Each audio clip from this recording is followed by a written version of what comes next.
지난 16일 열린 서울 퀴어 축제에서 미국 골드버그 대사가 동성애 지지 발언을 한 걸 두고 연일 논란이 뜨겁습니다. 공적인 외교 업무를 담당하는 외교사절이 타국에서 동성애를 옹호하고 부추기는 건 문제가 될 수 있다는 점에서입니다. 동성애자 외교관의 이러한 행보가 차별금지법 제정을 부추기는 꼴이 될 수 있고 미국 정부가 요직에 동성애자를 대거 임명하는 모습도 우리나라에 미치는 영향이 적지 않을 것이란 분석입니다. 최근 미국의 동성애 관련 행보가 심상치 않습니다.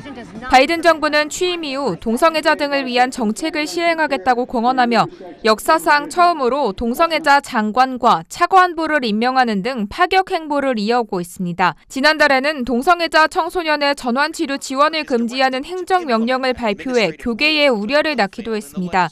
전환치료란 동성애 문제를 치료할 수 있는 질병이란 관점에서 성 정체성을 바꾸도록 돕는 시도입니다.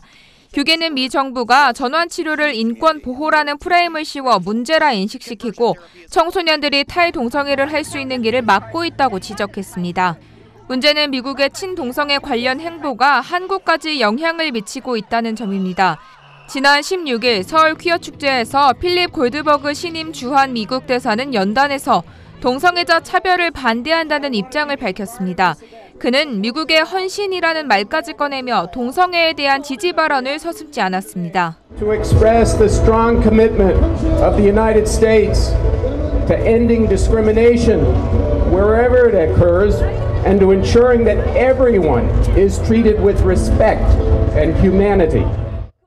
하지만 외교관으로서의 중립을 잃은 편향적 발언이란 비판을 피하기 어려웠습니다.